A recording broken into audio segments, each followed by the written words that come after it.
Yeah, this is Martin Garrison. I'm the Communication Studies professor at Colorado State University and the founder and director of the CSU Center for Public Deliberation. This is going to be a short video kind of introducing a new framework I've been playing with, um, tied to ways of thinking and tied, partly to the work that we do in the sense of the importance of facilitators in helping democracy work and helping us make the tough decisions that we need to make to take on our shared kind of issues. So I'm calling it the advocate scientist facilitator model, and how kind of each one of those think. Um, so, really quick kind of overview. If you're not familiar with my work, I'll put some links on the resource page, and there is this resource page that you can see on the right, that I'll have links to some additional material. Plus, I'll update that link as I continue to kind of refine the model, and there's chances for you to kind of give feedback as I do that as well. So feel free to take advantage of that. I'll post that link on the comments as well. So one way I'm looking at my work now is how do we take on these three challenges? My work's focused on local. These challenges are kind of coming from national, but impacting local in different ways. So other videos dig into these a lot more of dealing with the toxic polarization, dealing with information disorder, just so much information and really losing our abilities to make distinctions between good information and bad information. And then conflict profiteers, people that are profiting off the polarization, often kind of purposely sending out misinformation and disinformation, kind of dealing with those. So how those three kind of interact with each other is the work that I do. Generally, I do local. A lot of my work is tied to social psychology, brain science. You'll see a little bit of that in here. I'm trying to design processes coming kind of from an impartial facilitation perspective, to avoid triggering the worst of human nature, which unfortunately so much of our political processes do right now, and actually tap into the best of human nature. A lot more details of those and other videos, but just want to kind of set that up. That's the kind of some of the background thinking for this. So I've been playing with this model for about a year. Um, Going back to some different things that I've been working on. So it's been influenced by about four different things that this model kind of comes together. So one is this concern that universities are indoctrinating their students and we're telling them what to think versus how to think. So I wanted to spend some time really thinking about, okay, how do we want students to think? What are some different ways of thinking? I've been involved in university core curriculum discussions and those type of things. So part of it's kind of coming from that, and in particularly wanting to develop some material for incoming students, for student orientation, for first year seminars is one of the things that really kind of started this. Second is, a lot of my work on social psychology and brain science and seeing the need for facilitators to help kind of bring out the best of human nature is underlining this as well.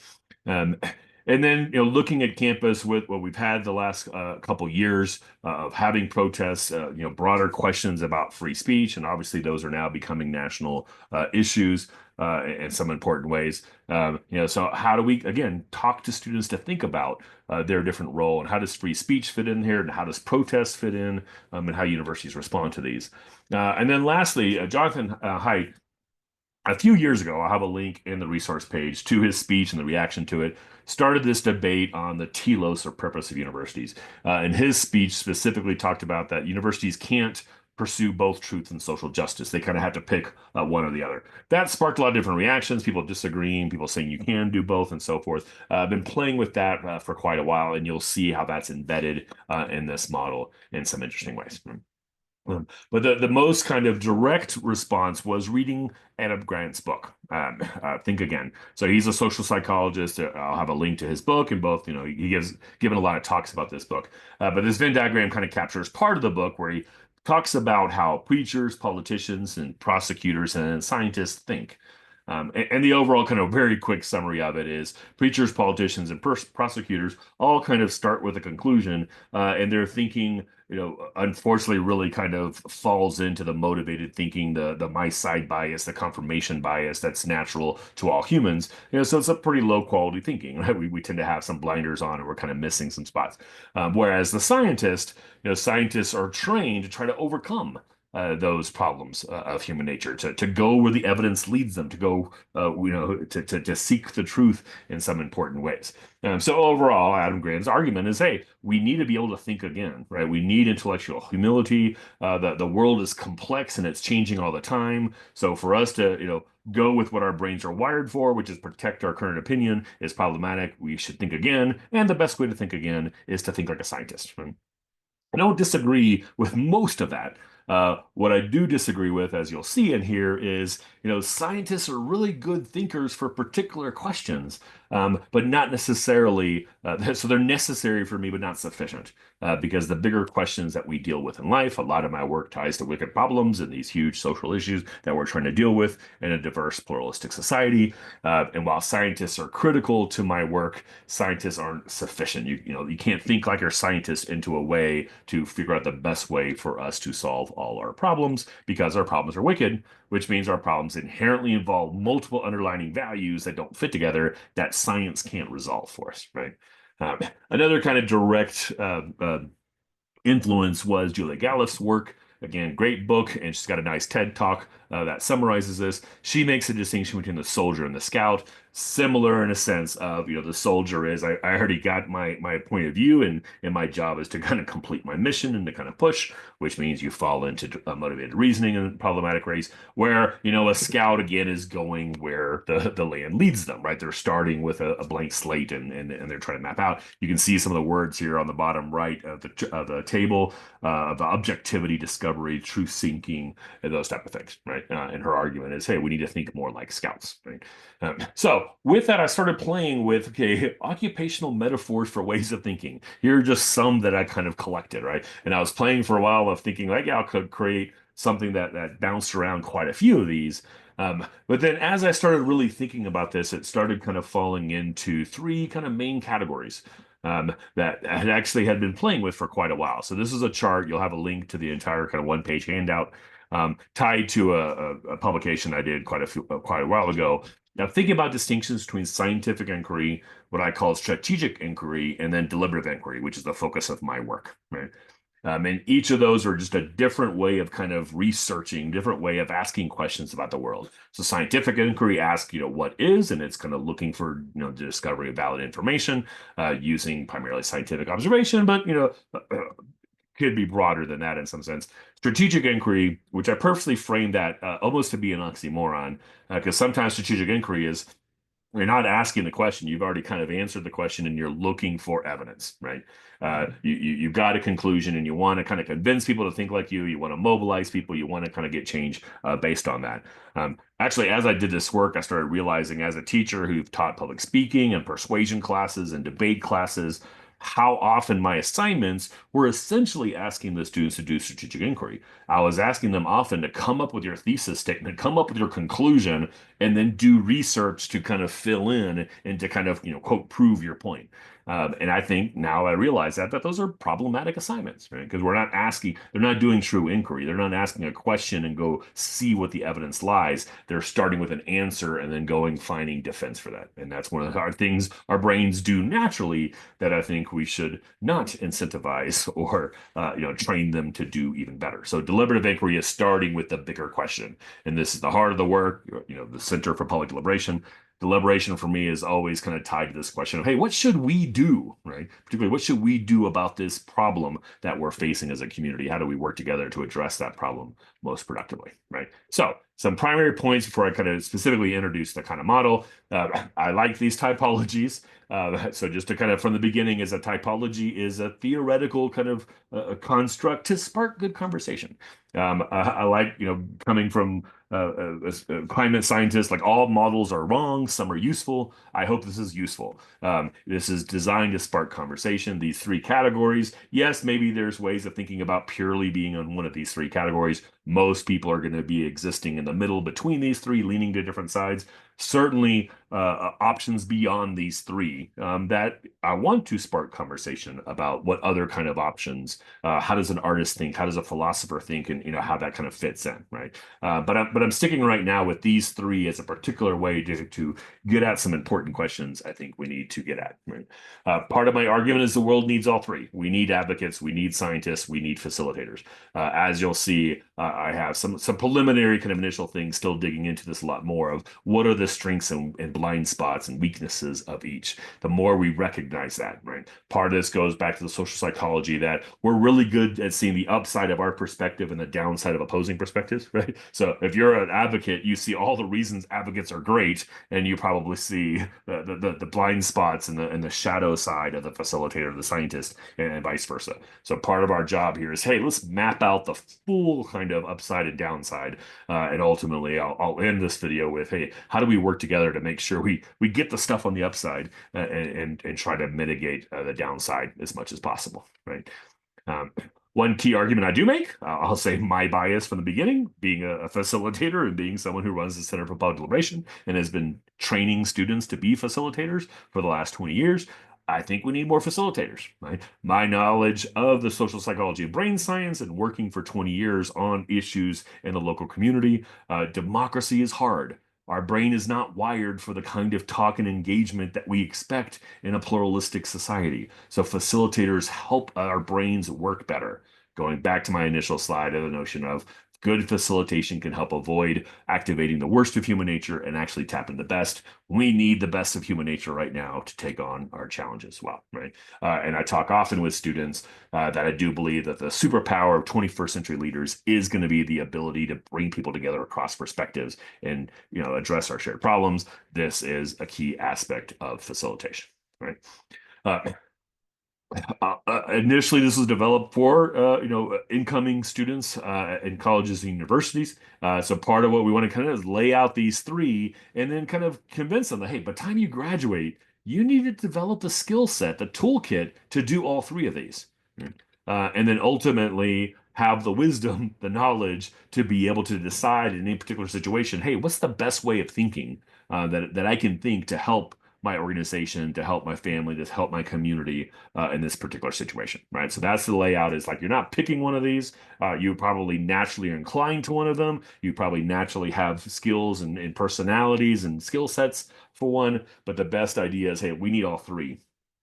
That being said, I'll also say that there is some notion of the usefulness of some people being really, really good scientists, and some people are being really, really good facilitators, and some people purely kind of so it's not like everyone's got to be adaptive. I do think everyone should have that, but there is kind of a division of labor argument that I can kind of see that maybe sometimes we do need some people that are kind of purely one of the three, as long as there's others that can kind of bring out what's needed in a situation, right? Okay, so let's start kind of digging into here. So here's the three. Here are some just initial forms, just other kind of sub kind of forms of this or other words that kind of connect. You see the politician, prosecutor, and preacher and soldier in there that I see all kind of as an advocate. Actually, that first word should be activist. I've gone back and forth on whether the title is the activist or the advocate. I was convinced that the advocate is a broader kind of term that kind of works. Might kind of connect too much to a legal kind of realm, but I think those kind of fit in there, or kind of a prosecutor. I also work a lot with local newsrooms and journalists. So those are just some words on the second row that kind of get at different ways of thinking about journalism that might be relevant to each of these. And again, we need all three of them. I'm particularly working with this notion of deliberative journalism as a new kind of concept for journalism that we want to engage. Right. So what are the basics here? So an advocate, basically starts with the conclusion, starts with a perspective, and they're trying to kind of convince other people to kind of come along, right? They're coming from beliefs that they have of what we should be doing, and thinking about how do we best implement these beliefs, how do we best mobilize people so these things become true, right? Whereas a scientist is kind of asking again that what is question. So a scientist is searching kind of for the truth in important ways. Though generally, obviously, the scientist is kind of brings up thoughts of the lab coat, the pure scientist, the biologist, and so forth. But I think this also kind of fits social science. It also fits philosopher in a way of people whose goal is to not let their biases get in the way and really focus on how can I discover truth? How can I come up with a clear sense of solid knowledge, right? So different ways of doing that, not just the scientific method, but that's kind of the overall goal is we're looking for something solid, objective. That's not just an opinion. It's not just a point of view in a sense, right? And then the facilitator. So here for me, the facilitator, this goes back to the Latin to make easy. The facilitator helps groups get to where they're wanting to go, right? So if a group says, "Hey, we want to go from A to B," a facilitator tries to kind of design a process to make getting from A to B as easy as possible. A deliberative facilitator, what I work with in kind of my world is we're trying to kind of make democracy work better. We're trying to help communities make better decisions to address the issues that they're engaged with, right? So here are just some keywords, and I'm not going to walk through all of this. You'll have this on the handout, or you can pause the video if you really want to dig into that. This is where I'd still, love to see other words, so kind of make suggestions here. But these are just the keywords that come to mind when you think about these three different kind of ways of thinking overall, right?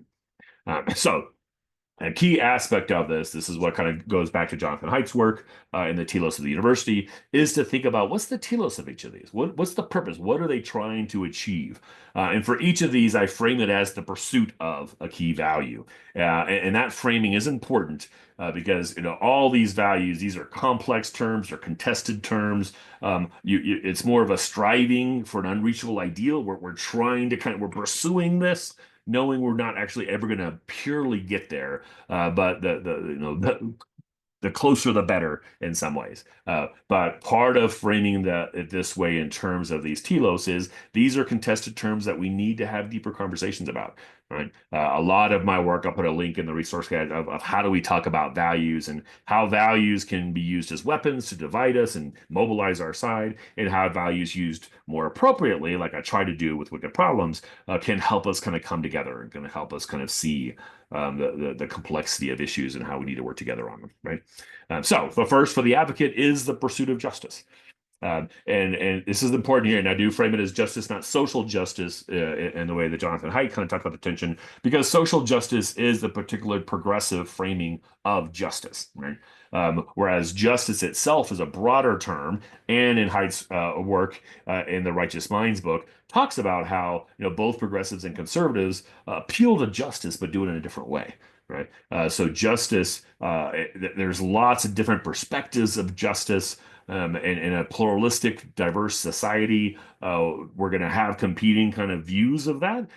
Those are questions that science can't really resolve. There's not a right, an easy technical correct answer in terms of justice.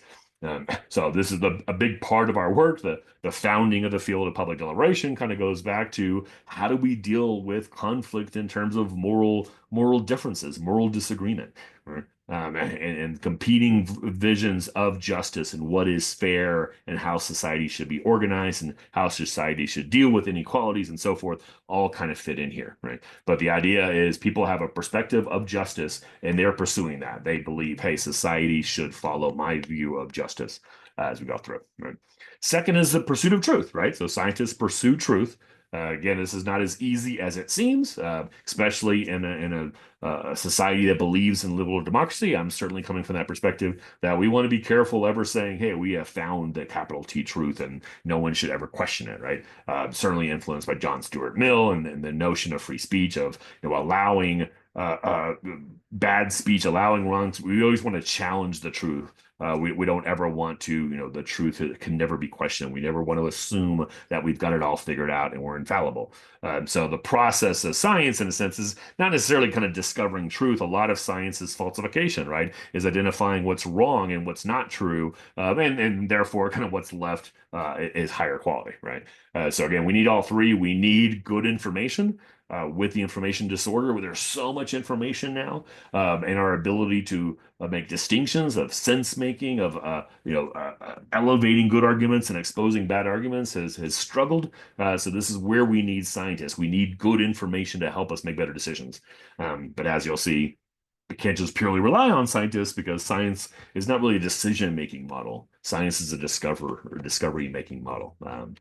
So it's necessary but not sufficient. And then last, for the facilitator, and it took a while for me to kind of reach here, and obviously again I'll admit my bias of saying the world needs more facilitators and then assigning wisdom to facilitators. But at least kind of how I talk about wisdom, I think this fits, right? Because for me, this term of wisdom means, hey, making the best possible decision under conditions of uncertainty, right? Wisdom is tied to judgment for me. Good judgment is, hey, they make good decisions. We can't wait for all the information to be in. We have to kind of react to things in the real world. We want good information, but we can't wait for things to be settled. I just made the argument that things should never be considered settled. So wisdom is this kind of important concept. And the wisdom of crowds comes into this practical wisdom, going back to kind of Aristotle, the notion of phronesis, all kind of builds into this of I'd like to see the telos of the facilitators to help groups make wiser decisions, right?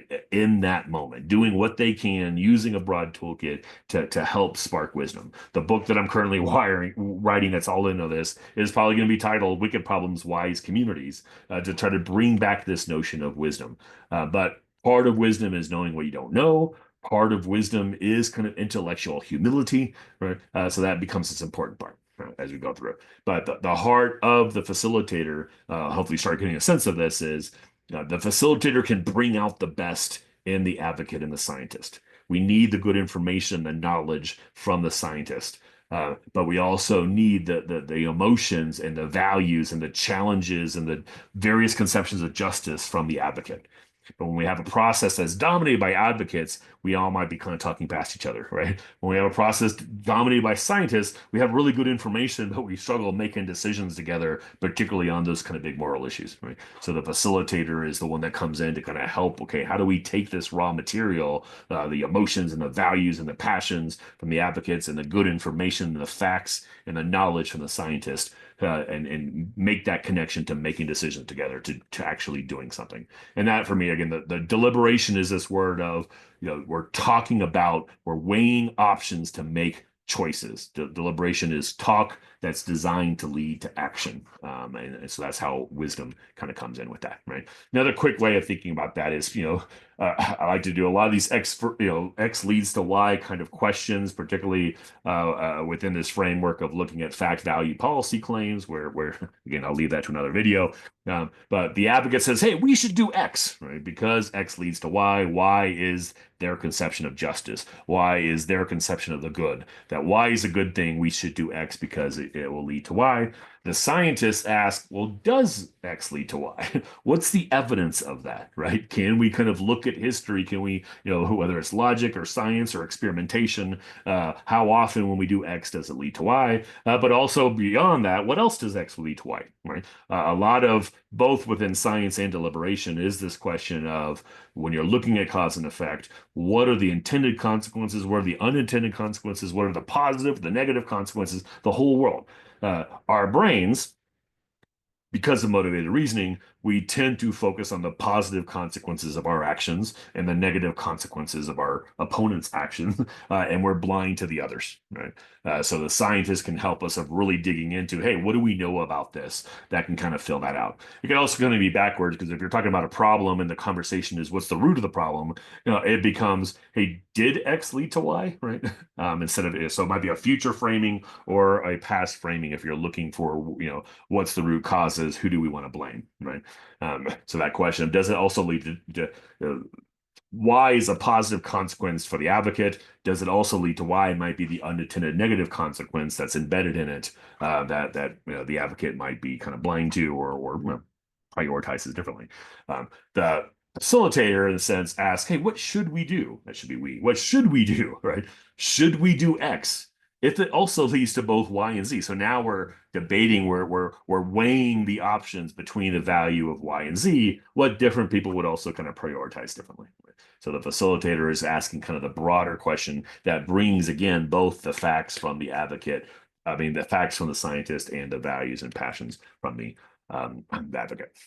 And so here are some of the strengths. I'm not going to walk through these too much. I've kind of embedded inherently talked quite about a lot about them. You can pause if you want to dig in or look at the handout.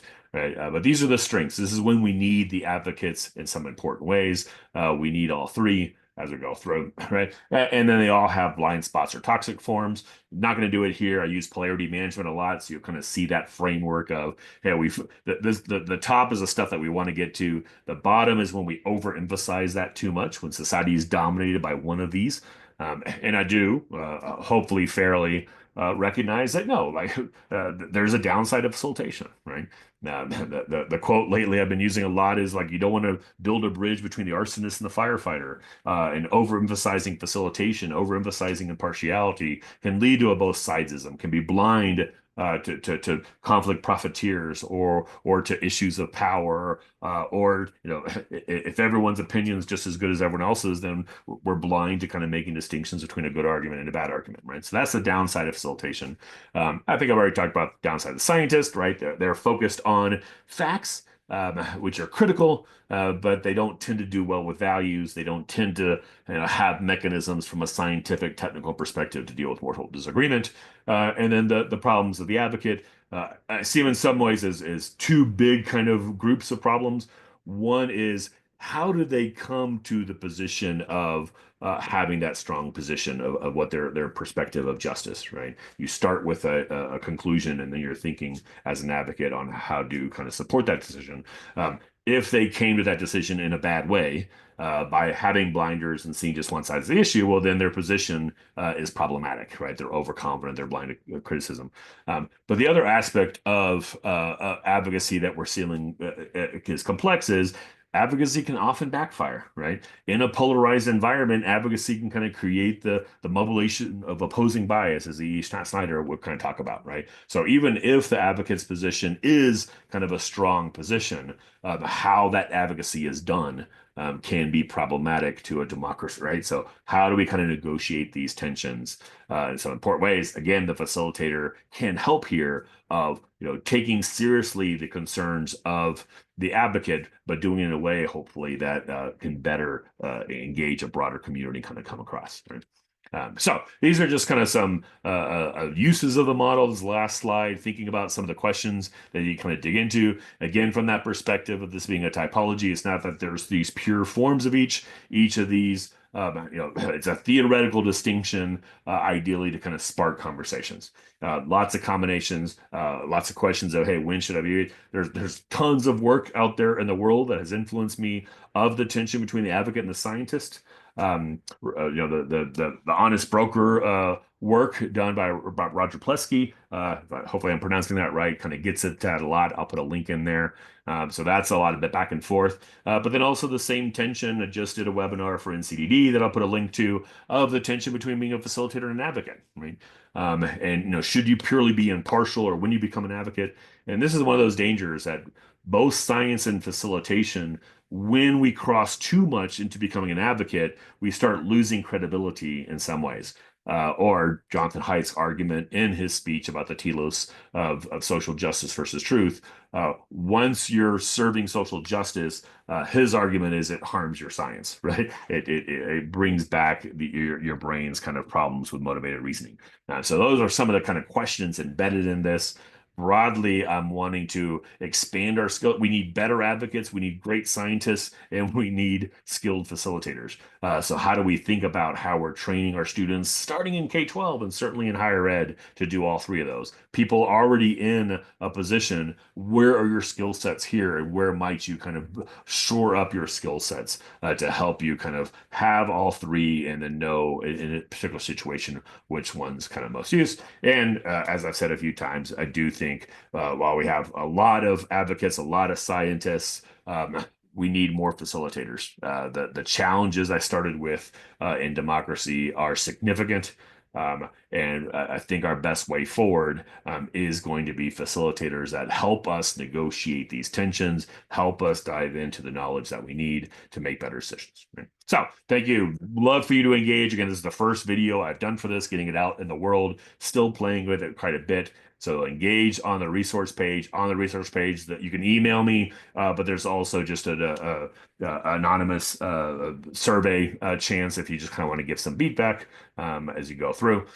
Hey, tell me the books, tell me the articles I need to read that kind of fit with this. Obviously, talking about justice, truth, and wisdom are huge kind of terms, big concepts to try to introduce to whether it's college first year students or anybody else. But hopefully you've seen you find this is useful, and I would love for you to help me refine it more. Right. Thank you.